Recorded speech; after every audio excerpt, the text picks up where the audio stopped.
When I come around, got the whole thing wobbin', wobbin'. Next, in our next segment, we do each and every week, me and Antoine get together. We talk about a top 10 list of positional rankings. Last week, we talked about the top 10 quarterbacks in the country. Jared Stidham taking the number one spot for both me and you. And now this week, we're doing running backs. Top 10 running backs in the country.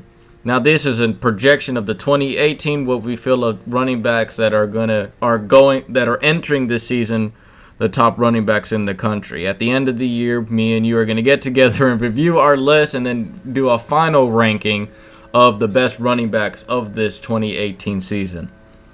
I'll start it off with my number 10 guy, Cam Akers out of Florida State. I think this guy's immensely talented.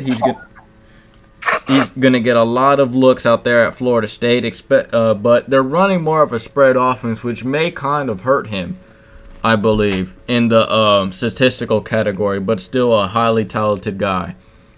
I don't think that necessarily it would hurt him because he likes to bounce a lot of the things to the outside. Running back is actually relatively a newer position for him, so having to line up in the backfield was kind of new to him because he played quarterback in high school. He just ran the ball a lot, to the point where everybody knew he was going to be a running back. Right. So Cam Akers moving over to playing in that zone blocking system, I think actually benefits him more so he can slide out. He likes to bounce it to the outside. He likes to get the creases. He likes the space relatively.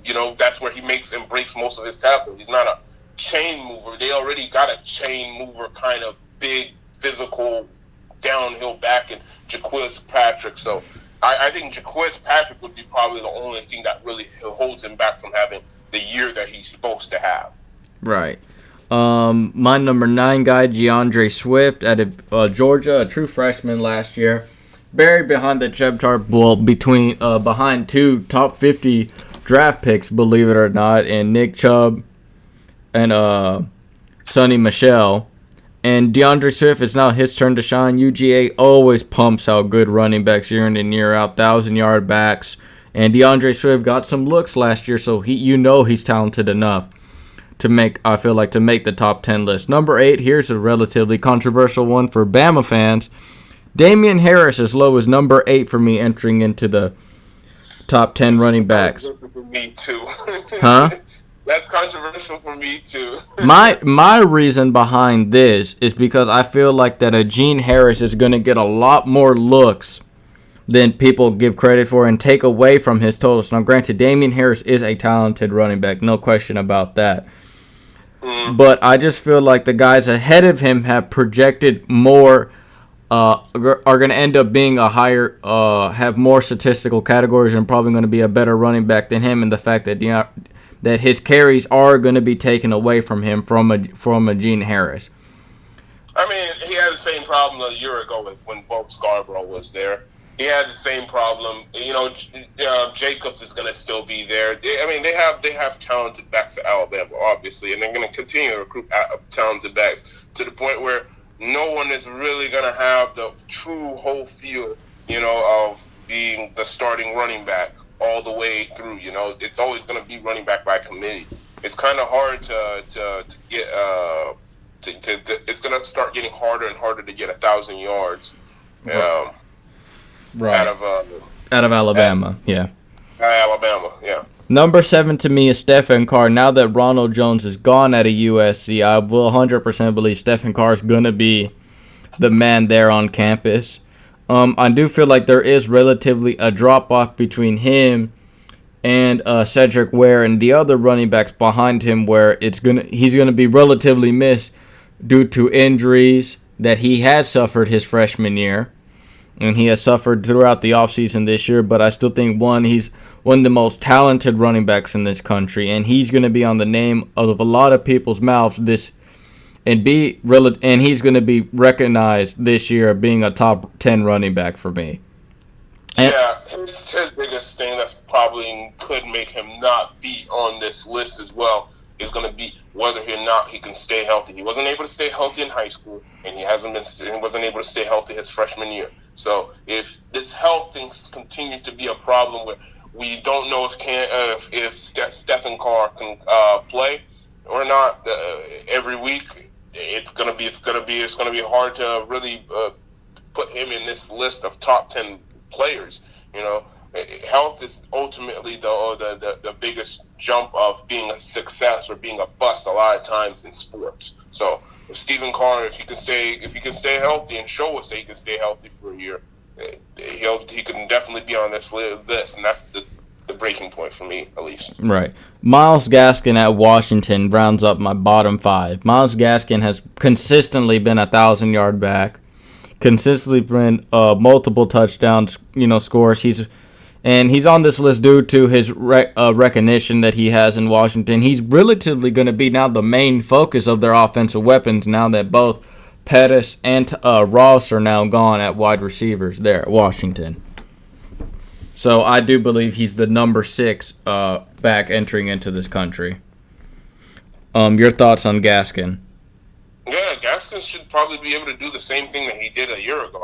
I for the life of me, I can't figure out why he decided to come back to school for. It's going to pretty much be the same exact team that he left the year before. They have a bunch of returning starters on offense, including Jake Browning, and it should be really well balanced. And I don't really see a reason why he can't have the same exact success that he had a year ago, where he was a top 10 running back in the country. You're right. How do you feel about... And that pick actually should get more because he lost his backup. His backup graduated, so Coleman... Yeah, exactly. If anything, it's improved just slightly. Yeah. Now, for my top 5 list, I have A.J. Dillon. This is a guy that you relatively got me to know about, A.J. Dillon. You believe that he can have a very successful season out there in Boston College. Oh, of course. It's going to be him or bust, and they're going to tote the rock like nobody else because the rest of the ACC does not play the way Boston College plays, outside of maybe Georgia Tech, but Georgia Tech does whole triple option. They're not, and there's no power-based team that's going to line up with 2 tight ends, maybe even in the 9 formation, and pound you into the ground. And there's really nobody that does that in that conference, for say. So it's kind of almost a little bit of a shell shock. It's a little bit something different to prepare, and he's going to be the deciding factor of how successful his team is. And we can see really big numbers from A.J. Dillon this year. Right. Here's my number 4 guy. A lot of people, I don't know if you guys know about this freshman, Devin Singletary out of FAU. Now, this guy, believe it or not, had over 1,900 yards rushing and 32 touchdowns. And most of America doesn't really know him. But they come around December and January, most of the country will figure out who he is, and they'll look at those numbers and be like, wow, how did we miss out on this guy? Exactly. And especially in recruiting rankings, there's going to be coaches going to be like, this guy ended up at Florida Atlantic, which makes, Lane Kiffin out there and also Florida Atlantic a very interesting team. They were a very fun team to watch last year, and this guy returning. Yeah, and I'm seeing a lot of talent in that team, too. And Lane Kiffin might have did his homework on some of these players over here on this team because he's got a lot of talent over down there at Florida Atlantic. A couple of pros that when it comes around February and we start talking about the NFL draft, I'm going to be mentioning. There's a few of them over down there at Florida Atlantic. So, yeah, he's definitely accumulated a bunch of those guys, and Singletary is definitely the highlight of the entire team, and he's probably going to be the showcase for their team. Exactly. 32 touchdowns is a lot of points to be putting up on people. Yeah, considering they're also a pass-first team, too. Exactly. And the fact that you almost put up 2,000 yards, the fact that you almost put up 2,000 yards on rushing and also 32 scores, On a pass-first team. Yeah. J.K. Dobbins is my next guy. A whole lot of young guys on this list for me. J.K. Dobbins, I believe, had 1,400 yards at the end of his freshman season, and looking to continue to add on to his totals, his career totals out there at Ohio State, a power running football team. He easily took over the guy. I think Weber. A lot of people thought Weber was going to be the face of Ohio State's offensive game last year, and J.K. Dobbins exploded onto the scene his first game last year. immensely talented freshman, and he's going to produce well his sophomore season. I do not expect him to have a sophomore slump. What's your feeling on J.K. Dobbins? Absolutely. I think that he's going to even improve upon his season that he had last year.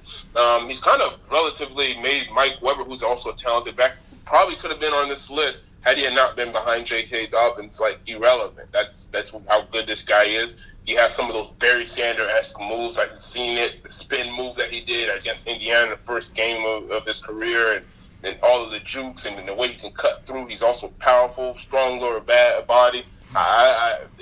This is your prototypical Urban Meyer back that he's looking for at Ohio State. It's not like how he had back at Florida, where he had those really fast guys, Jeff Demps and Chris Rainey. This is more power football. He's closer to Ezekiel Elliott more so than to those guys that Urban Meyer had in the past. And I think that this was a great addition on this list. Yep. And now to the 1 and 2 guys, kind of like last week where we said our 1 and 2 guys are almost undebatable at 1 and 2 at quarterback. Here it's also relatively the same thing. We got a true freshman and we got a senior on this list. We got a Heisman hopeful of last year. Bryce Love is my number 2 guy. Bryce Love was arguably the best running back, and more undebatable sometimes that he was the best running back in all of college football last year. Now, returning-wise, both me and you discussed this when we get to our draft podcast, that we felt that it was really not smart of him to come back to Stanford this year after running on a big high in his career last year in Stanford, being the main guy, putting up ridiculous stats, and being a Heisman hopeful. You know, all you're doing is putting more tread on the tires for your draft stock, and you can go nowhere but down at this point. Last year, he would have been a relatively first-round pick, where this year it's kind of like you're now fighting to be a first-rounder. Now everybody's going to be criticizing you, but the talent is still there 100%. You know, returning, he is the second-best running back for me in all of college football. How do you feel about that? Yeah, Bryce Love is a home run hitter, has everything, has the visions, all that. He's not necessarily a power guy, and durability was also a concern for him. You saw him hobbled at the end of the year. Can he take this withstand again? Like, he's taking a pounding that he's not getting paid for.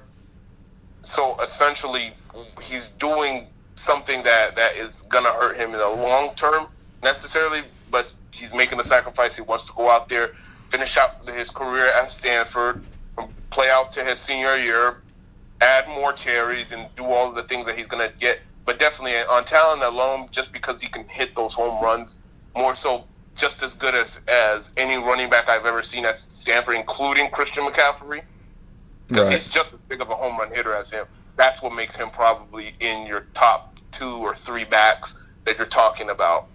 And number 1 for me is Jonathan Taylor, true freshman out of Wisconsin, now being a true sophomore. A guy who not really shattered, but you get what I'm saying, broke all of Adrian Peterson's freshman rushing records in the Power 5. Now, granted, Devin Singletary did break those records as well, but he did it in a, what did they call it? Group of 5. Yeah.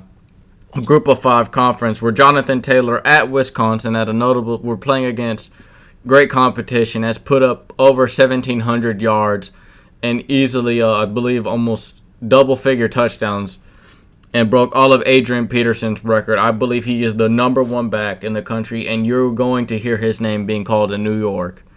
Now, I probably jinxed the guy, but I believe that as well, too. But if I could add maybe 1 or 2 more honorable mentions, go ahead. This list, I might actually be able to put. You can also put Rodney Harrison of Oklahoma and Justice Hill of Oklahoma State, both in there as far as running backs that you can talk about in the top 10. Right. Yeah. It's like I said about this. This list was a little bit harder than the quarterback list because there was just so much guys on top of guys that were just immensely talented that it was just hard. predict. It's like you said about the Oklahoma and Oklahoma State guys.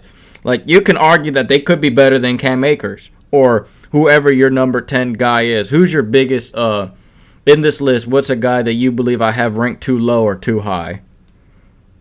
I would have probably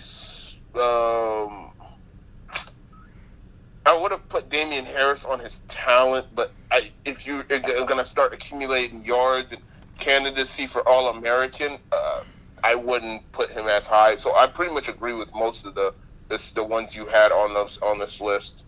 Right.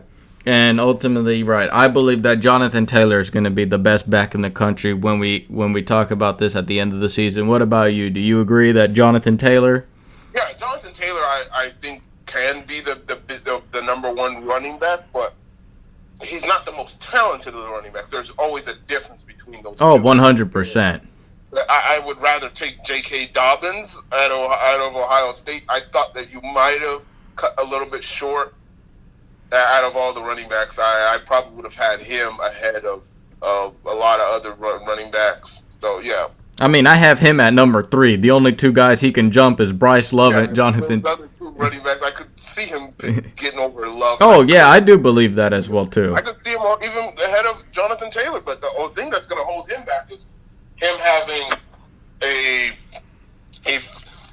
another running back that's capable out there at Ohio State. And then there's also, he doesn't always have to be the focal point, you know? There was a games out there where he didn't receive 20 carries, you know? They can get it to other players and feature other players out there at Ohio State besides himself. Right. And that's our top 10 running back list. Please feel free to like, comment, and subscribe on all the videos on here, especially on this top 10 running back list, and tell us who's your top 10 running back list. Feel free to ask us that.